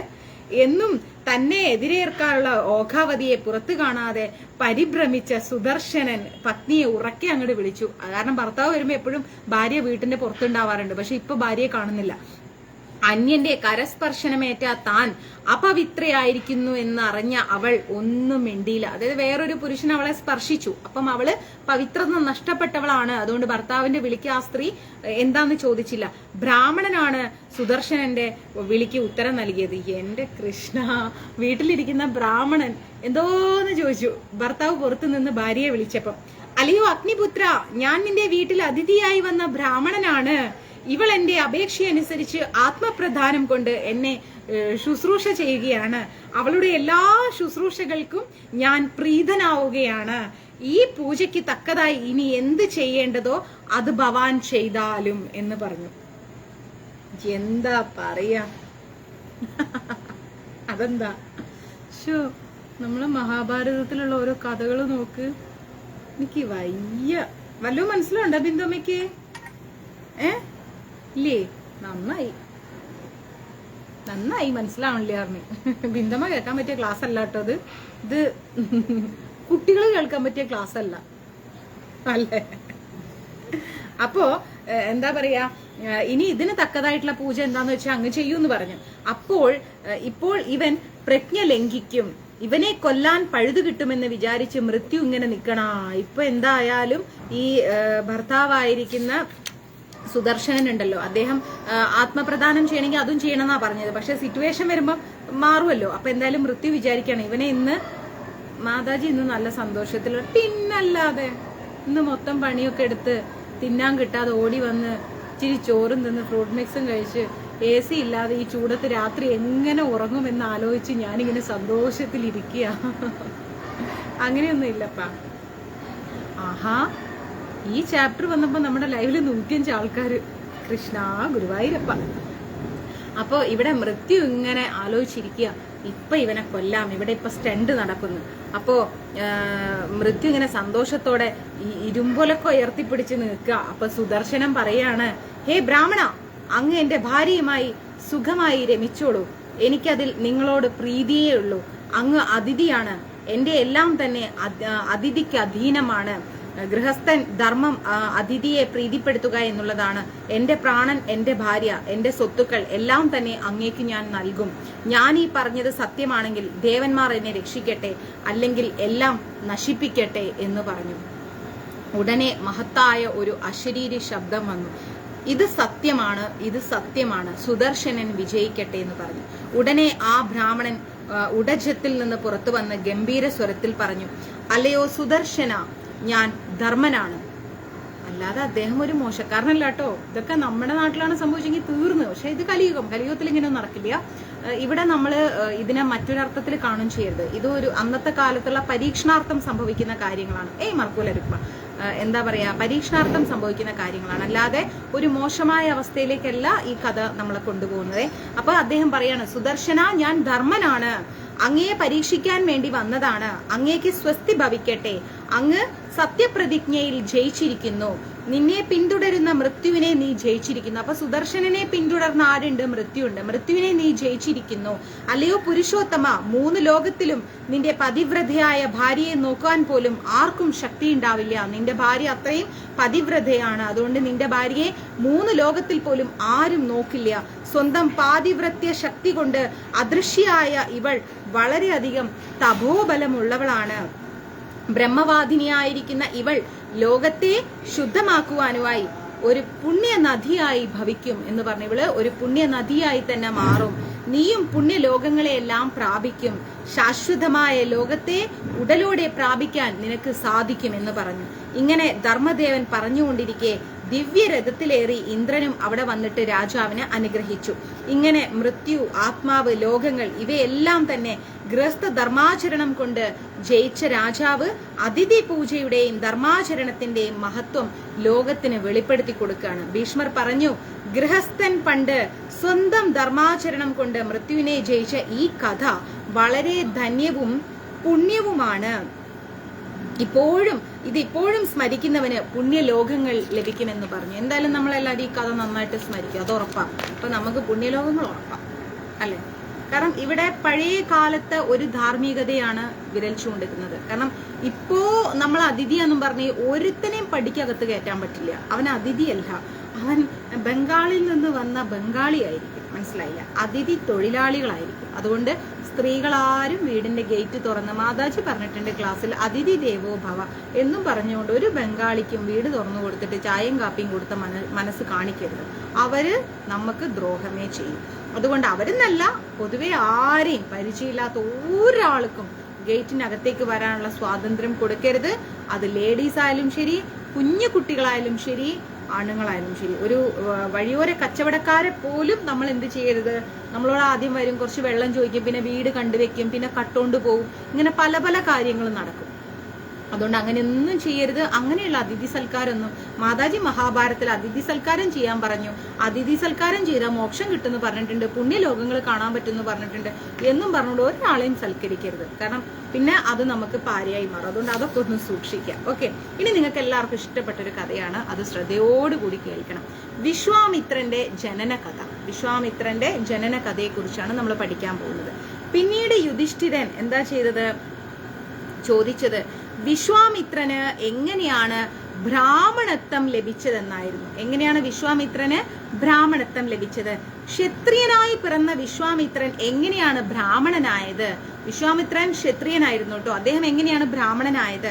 ബ്രാഹ്മണ്യം മറ്റു 3 വർണ്ണങ്ങൾക്കും അപ്രാപ്യമാണല്ലോ. ബ്രാഹ്മണ്യത്തിലേക്ക് മറ്റു 3 വർണ്ണങ്ങൾക്കും ആ ബ്രാഹ്മണത്തിലേക്ക് കയറാൻ പറ്റില്ല, അതിന്റെ മുകളിലാണല്ലോ. പിന്നെ അവർക്ക് എങ്ങനെ ഇത് കിട്ടി? മാത്രമല്ല, തപശക്തി കൊണ്ട് അദ്ദേഹം വസിഷ്ഠന്റെ 100 പുത്രന്മാരെയും കൊന്നിട്ടുണ്ട്. കാലാന്തകൻ സമന്മാരായിരിക്കുന്ന അനേകം രാക്ഷസന്മാരെയൊക്കെ സൃഷ്ടിച്ചിട്ടുണ്ട്. പിന്നെയോ ശുനശേഫ മഹർഷിയെ അംബരീഷിന്റെ മഹാസത്രത്തിൽ ബലിയർപ്പിക്കുന്നതിൽ നിന്ന് രക്ഷപ്പെടുത്തിയിട്ട് വസിഷ്ഠ ശാപത്താൽ ചണ്ഡാളനായ ത്രിശങ്കുവിന് വേണ്ടി ഒരു സ്വർഗം തന്നെ സൃഷ്ടിച്ചിട്ടുണ്ട്.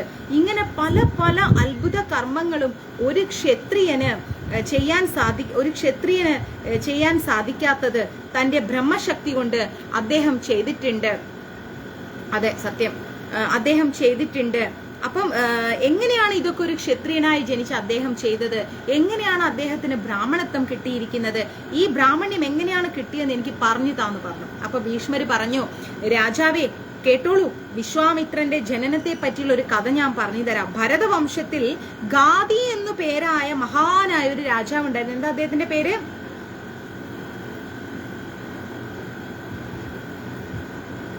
എന്താ പറഞ്ഞത്? ഗാദി എന്നു പേരായ മഹാനായ ഒരു രാജാവ് ഉണ്ടായിരുന്നു. അപുത്രനായ അവൻ, അതായത് മക്കളില്ലാത്ത അദ്ദേഹം എന്താ ചെയ്തത്? പുത്രലബ്ധിക്കായിട്ട്, കുട്ടികൾ ഉണ്ടാവാൻ വേണ്ടിയിട്ട് കാട്ടിൽ പോയിട്ട് തപസ് ചെയ്തു.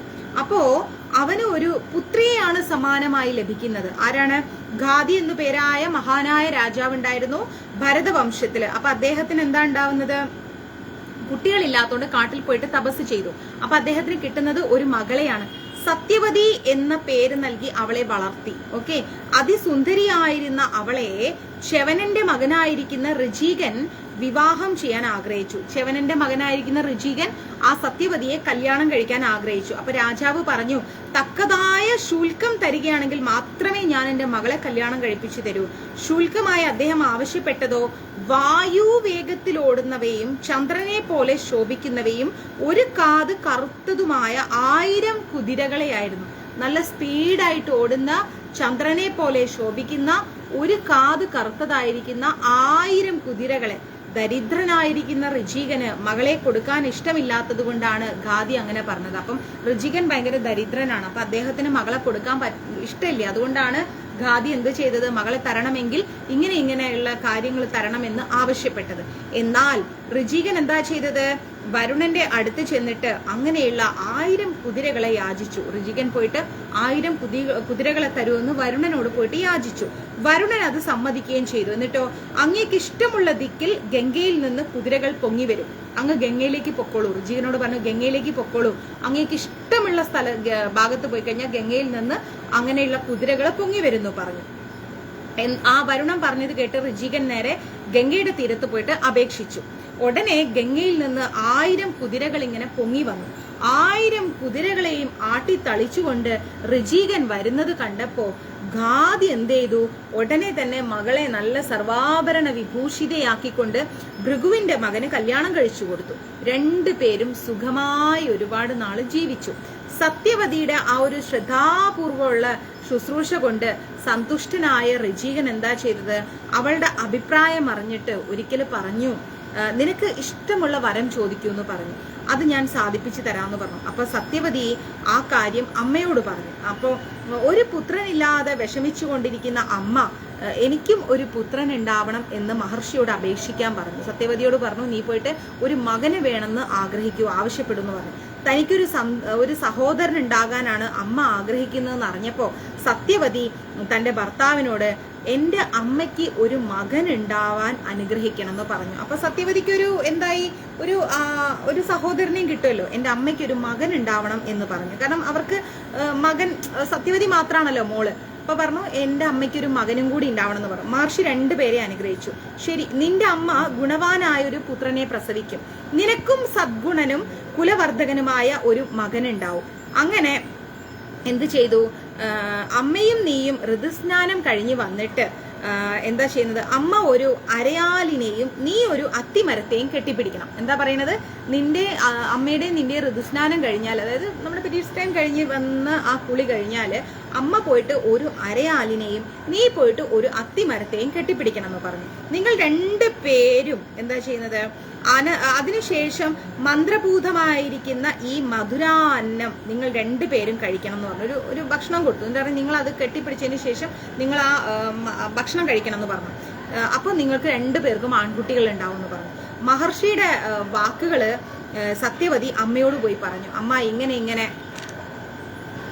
അതെ ഋചികൻ എന്നാണ്. അപ്പൊ പറഞ്ഞു, അമ്മ ഇങ്ങനെ മഹർഷി പറഞ്ഞിട്ടുണ്ടെന്ന് പോയിട്ട് സത്യവതി അമ്മയോട് പറഞ്ഞു. അപ്പോ ഈ അമ്മ എന്ന് പറയുന്ന സ്ത്രീ ഉണ്ടല്ലോ, കുറച്ച് കുടില ബുദ്ധിയായിരുന്നു. അവര് വിചാരിച്ചു, സ്വന്തം ഭാര്യയ്ക്ക് കൊടുക്കുന്നത് വിശിഷ്ടനായിരിക്കുന്ന പുത്രൻ ഉണ്ടാവാനുള്ള പായസമായിരിക്കും. കാരണം മഹർഷി ഈ പെൺകുട്ടിയുടെ ഭർത്താവാണല്ലോ. അപ്പൊ വിചാരിച്ചു, ഇവള് ഭാര്യ ആയതുകൊണ്ട് ഇവക്ക് നല്ല എന്തെങ്കിലും വിശേഷമായിരിക്കുന്ന സാധനമായിരിക്കും കൊടുത്തിട്ടുണ്ടാവുക, അത് ഞാൻ കഴിച്ചാൽ എനിക്ക് അതിവിശിഷ്ടനായ ഒരു മകൻ ഉണ്ടാവുമല്ലോ എന്ന് ചിന്തിച്ചുകൊണ്ട് ഈ അമ്മ മോളോട് പറഞ്ഞു, മോളെ നിനക്കുള്ള പായസം അമ്മ കഴിക്കാം, എനിക്കുള്ളത് നീയും കഴിക്കൂ, പുൽകാനുള്ള മരങ്ങളും അതുപോലെ നമുക്ക് മാറ്റാന്ന് പറഞ്ഞു. ഞാൻ എന്താ പറയേണ്ടത്, അരയാലിനല്ലേ, നീ അത്തിമരത്തെയല്ലേ പിടിക്കേണ്ടത്, നീ അരയാലിനെയും ഞാൻ അത്തിമരത്തെയും മാറ്റി മാറ്റി കെട്ടിപ്പിടിക്കാന്ന് പറഞ്ഞു. നിനക്ക് നല്ലൊരു സഹോദരൻ ഉണ്ടായാ പോരെ, എനിക്ക് നല്ലൊരു മകൻ പറഞ്ഞാൽ അത് നിന്റെ സഹോദരനായില്ലേ. അപ്പൊ സത്യവതി ഇത് 2 കേട്ടിട്ട് ശരി അമ്മ അന്ന് അങ്ങനെ ചെയ്യാന്ന് പറഞ്ഞു. അങ്ങനെ 2 പേരും അത് ചെയ്തതിന് ശേഷം 2 പേരും ഗർഭിണികളായി. ഗർഭം വളർന്നു വന്നപ്പോ മഹർഷിക്ക് ഇവര് ചെയ്ത മാറ്റം, അതായത് ഈ എന്താ പറയാ ഘാതിയുടെ ഭർത്താവിന് എന്താണ് ഋചികന് മനസ്സിലായി, ഇവർ 2 പേരും ഞാൻ പറഞ്ഞതനുസരിച്ചല്ല ചെയ്ത് 2 പേരും അങ്ങോട്ടും ഇങ്ങോട്ടും മാറ്റിയിട്ടുണ്ടെന്ന് മനസ്സിലായി. അപ്പൊ അദ്ദേഹം ഭാര്യനോട് പറഞ്ഞു, പ്രിയേ ചരു, നീ മാറ്റി കഴിച്ചു എന്ന് എനിക്കത് മനസ്സിലായി, നീ മാറ്റിയിട്ടാണ് ഈ ഭക്ഷണം കഴിച്ചതെന്ന് എനിക്ക് മനസ്സിലായി. മരവും നിങ്ങൾ പരസ്പരം മാറ്റി എന്നുള്ള കാര്യം ഞാൻ അറിയുന്നുണ്ട്, അത് ശരിയല്ല നീ ചെയ്തത്. നിനക്കുള്ള ചരുവില് ഞാൻ ബ്രഹ്മം മുഴുവൻ ജപിച്ച് കയറ്റിയിട്ടുണ്ടായിരുന്നു. 3 ലോകത്തിലും പ്രസിദ്ധനായ ഒരു ബ്രാഹ്മണൻ നിനക്ക് പുത്രനായി ഉണ്ടാവണം എന്നാണ് ഞാൻ ആഗ്രഹിച്ചത്. അമ്മയ്ക്കുള്ള ചരുവില് ഞാൻ എന്താ ചെയ്തത്, ഒരു മിനിറ്റ്, അമ്മയ്ക്കുള്ള ചരുവില് ക്ഷാത്രവീര്യവും ഞാൻ ജപിച്ച് കയറ്റിയിട്ടുണ്ടായിരുന്നു. ഏറ്റവും പരാക്രമിയും ബലവാനുമായൊരു ക്ഷത്രിയൻ അമ്മയ്ക്ക് ഉണ്ടാവട്ടെ എന്നാണ് ഞാൻ പ്രാർത്ഥിച്ച് അത് ചെയ്തു തന്നിരിക്കുന്നത്. എന്നാൽ നിങ്ങൾ ചെയ്ത ആ ഒരു കാര്യം കൊണ്ട് അതിന്റെ ഫലമായിട്ട് ഒരു ശ്രേഷ്ഠനായിരിക്കുന്ന ബ്രാഹ്മണനെ ആയിരിക്കും നിന്റെ അമ്മ പ്രസവിക്കാൻ പോകുന്നത്. നീയാണെങ്കിലോ ഒരു ക്ഷത്രിയനെ ആയിരിക്കും പ്രസവിക്കാൻ പോകുന്നത്. മാതൃസ്നേഹം കൊണ്ട് നീ ചെയ്തത് ശരിയായിരുന്നില്ല. ഞാനത് കൃത്യമായി ചെയ്തെന്നാ, നീ എന്തിനാ അത് മാറ്റി മാറ്റി ചെയ്തത്? ഭർത്താവിന്റെ വാക്ക് കേട്ടപ്പോഴേക്കും വല്ലാതെ വിഷമിച്ച് ഈ ഗാദി എന്ത് ചെയ്തു, തല കറങ്ങി താഴെ വീണു. കുറച്ചു കഴിഞ്ഞ് ബോധം കിട്ടിയപ്പം ആ മഹർഷിയോട് മാപ്പ് ചോദിച്ചു. പ്രാണനാഥ, എന്റെ തെറ്റ് ക്ഷമിച്ച് എന്നെ അനുഗ്രഹിക്കണേ. എന്റെ പുത്രൻ ഒരിക്കലും ക്ഷത്രിയനാവാൻ പാടില്ല, പകരം അവന്റെ മകൻ ഒരു ക്ഷത്രിയനായിക്കോട്ടെ, അതിനുള്ള വര എനിക്ക് തരണേ എന്ന് പറഞ്ഞു. അപ്പൊ ഋഷികൻ പറഞ്ഞു, ശരി എന്നാ പിന്നെ അങ്ങനെ നടക്കട്ടെ എന്ന് പറഞ്ഞു. ഗാദിയുടെ ഭാര്യയായ യശസ്വിനി വിശ്വാമിത്രനെ പ്രസവിച്ചു. ക്ഷത്രിയ പുത്രനായി ജനിച്ച വിശ്വാമിത്രൻ ബ്രഹ്മവതിയായ ബ്രഹ്മർഷിയായി തീർന്നു. തപോനിധിയായ അദ്ദേഹം ബ്രഹ്മവംശ സ്ഥാപകനായി മാറി. സത്യവതിയാകട്ടെ ജമദഗ്നി എന്ന് പറയുന്ന ഒരു കുമാരനെയാണ് പ്രസവിച്ചത്. ജമദഗ്നിയുടെ മകനാണ് ആര്? പരശുരാമൻ. എന്നിട്ടോ ഇതാണ് വിശ്വാമിത്രൻ ജനിച്ചതിന്റെ കഥ. മനസ്സിലായില്ലേ? ഋജീകൻ ചാരുവിൽ ആവാഹിച്ച മന്ത്രത്തിന്റെ ഫലമായിട്ടാണ് വിശ്വാമിത്രൻ ആരായി മാറുന്നത്? ഒരു ബ്രാഹ്മണനായി മാറുന്നത്. ആ ബ്രാഹ്മണ ശക്തിയുടെ ഫലമായിട്ടാണ് വിശ്വാമിത്രന് പല പല അത്ഭുത കാര്യങ്ങളും ചെയ്യാൻ സാധിക്കുന്നത്. ഇത്രയും പറഞ്ഞു ഭീഷ്മ പിതാമഹൻ കഥ അവസാനിപ്പിച്ചു. ഇത്രയും പറഞ്ഞ് ഞാനും കഥ അവസാനിപ്പിക്കാം. Okay okay. ഇനി ബ്രാഹ്മണ്യം നേടുക വിഷമമാണ് എന്നുള്ളതാണ്. അത് നമുക്ക് നാളെ എടുക്കാം. നാളെ ഷൂട്ടുണ്ട്. അപ്പോൾ കഴിഞ്ഞിട്ട് നേരത്തെ വന്നാൽ നേരത്തെ എടുക്കാം. ഓക്കെ. അപ്പൊ എല്ലാവരും സന്തോഷമായിട്ട് സുഖമായിട്ട് സമാധാനമായിട്ട് പോയി കിടന്നുറങ്ങും. ഹാപ്പി ആയിട്ട് പോയി കിടന്നുറങ്ങും. എല്ലാവർക്കും ശുഭരാത്രി. എല്ലാവരും മഞ്ജരീസിന്റെ പേജ് ഫോളോ ചെയ്യുക. എന്തെങ്കിലും ഉണ്ടെങ്കിൽ മെസ്സേജ് അയക്കുക. ഞാനും ഉറങ്ങാൻ പോവാണ്. നല്ല ഉറക്കം വരുന്നു. നാളെ ഷൂട്ടുണ്ട്. എല്ലാവരും സീ തമിഴില് എൻ്റെ സീരിയല് കാണണം കേട്ടോ. ഈശ്വര, ഇത് ലൈവ് കാണുന്നവര് പിന്നെ അവളുടെ സീരിയല് കാണാനല്ലേ ഞങ്ങള് ലൈവില് വിശ്വാമിത്രന്റെ കഥ പഠിച്ചതെന്ന് വിചാരിച്ചു. മാതാജിയുടെ സീരിയല് കാണാനല്ലേ ഞങ്ങള് കഥ നോക്കിക്കൊണ്ടിരുന്നേന്ന്. കാർത്തിക ദീപവും പിന്നെ ഇത് സന്ധ്യാരാഗം മാരിയുണ്ട്. മൂന്നും കാണണം കേട്ടോ. മാരി, കാർത്തിക ദീപം, സന്ധ്യാരാഗം കാണാൻ മറക്കല്ലേ. Z5 ആപ്പ് ഡൗൺലോഡ് ചെയ്താൽ മതി. അത് പേയ്മെന്റ് ഒക്കെ ചോദിക്കും. പേയ്മെന്റ് ഒന്നും കൊടുക്കണ്ട. അതൊക്കെ പറഞ്ഞ ആരും കേൾക്കൂലല്ലോ അല്ലേ. കാണും. അവര് കമ്പനിക്കാർ കേൾക്കുന്നിട്ട് എന്നെ ഇവിടുന്ന് ഓടിക്കും നാട്ടിലേക്ക് തന്നെ. ഓക്കെ. തമാശ പറഞ്ഞാണ്. നിങ്ങളുടെ സന്തോഷമായിട്ട് സമാധാനമായിട്ടിരിക്കുക. എന്താണോ നിങ്ങൾക്ക് സന്തോഷം തരുന്നത് അത് ചെയ്യുക. ഓക്കെ. നമ്മൾ നല്ല സമാധാനമായിട്ട് സന്തോഷമായിട്ട് ജീവിക്കാനാണ് ആഗ്രഹിക്കുന്നത്. സന്തോഷമായിട്ട് ജീവിക്കുക, സന്തോഷമായിട്ടിരിക്കുക. എല്ലാ അനുഗ്രഹങ്ങളും ഉണ്ടാവട്ടെ. നിങ്ങൾക്ക് എന്താണോ സന്തോഷം തരുന്നത് അത് നിങ്ങൾ ചെയ്യുക. അതെന്തായാലും ചെയ്യുക. അത്രയാണ്. ഒരാളെ ദ്രോഹിക്കുന്ന കാര്യമല്ല കേട്ടോ. അല്ലാണ്ട് പാട്ട് കേൾക്കുക, കുറേ എഴുതുക, വായിക്കുക, ഉറങ്ങുക, കുക്ക് ചെയ്യുക, മറ്റെന്തെങ്കിലും ചെയ്യുക, അതൊക്കെ കേട്ടോ. ആരോ ചോദിച്ചു ഇത് എന്ത് ചെടിയാണെന്ന്. ഇത് തെച്ചിപ്പൂ. നമ്മുടെ ആ തെച്ചിയില്ലേ, ഇങ്ങനെ ആ ചെറിയ പൂജക്കൊക്കെ എടുക്കുന്ന തെച്ചിപ്പൂ അറിയില്ലേ? അത് പൂവില്ല, പൂവൊക്കെ ഞാൻ പറിച്ചെടുത്തു. തെച്ചിപ്പൂ അതാണ്. ഓക്കെ. അപ്പൊ എല്ലാവർക്കും ഹരേ കൃഷ്ണ. സർവം കൃഷ്ണാർപ്പണമസ്തു. പ്രഭുപാദ് കി ജയ്, ഗുരു മഹാരാജ് കി ജയ്, രാധാ പവന പ്രിയേഷൻ കി ജയ്. ഓം ശ്രീ മാത്രേ നമഃ. ചാനൽ ഏത്? ജി തമിഴ്. ടൈം சொல்லுங்கக்கா. 9 o'clock കാർത്തിക ദീപം. മാറി ടൈം എനിക്കും അറിയില്ല. പിന്നെ സന്ധ്യാരാഗവും 9:30 ഇല്ല. ഇപ്പോ കാർത്തിക ദീപം 9:30 മാറ്റിട്ടാണ്. ഇല്ലയാ? എനിക്ക് സമയം അറിയില്ല. സോറി. പോയി വരാന്നല്ലാതെ ഞാൻ കാണാറില്ല എപ്പിസോഡ്. കാണണം, സമയം കിട്ടാറില്ല. 9 or 9:30 ഒക്കെയാണ്. ഒന്ന് ജസ്റ്റ് ഇതിൽ അടിച്ചു നോക്കിയാൽ മതി. ഗൂഗിളില് കാർത്തിക ദീപം, സന്ധ്യാരാഗം, മാരി സീരിയൽ, സീ തമിഴ് എന്ന് പറഞ്ഞ് അടിച്ചാൽ അതിന്റെ ടൈം കിട്ടും. Z5 ആപ്പിലും കിട്ടും. മൊബൈലിൽ Z5 ആപ്പ് ഡൗൺലോഡ് ചെയ്താലും കിട്ടും. ഓക്കെ.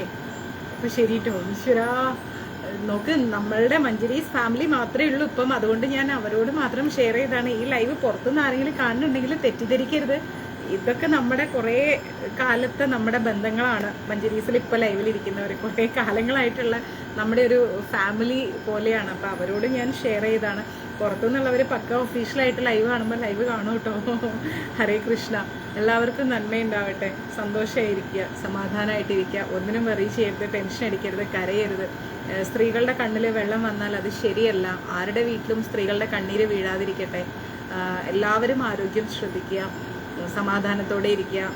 ഭഗവാനിൽ നമ്മുടെ സർവവും സമർപ്പണം ചെയ്യുക. ഓക്കെ, ഹരേ കൃഷ്ണ, ഗുഡ് നൈറ്റ്. നാളെ കാണാം. നാളെ ഷൂട്ടില്ലെങ്കിൽ ഉണ്ട്, നേരത്തെ വരാൻ പറ്റിയാൽ ലൈവ് എടുക്കാം. Okay, bye, good night.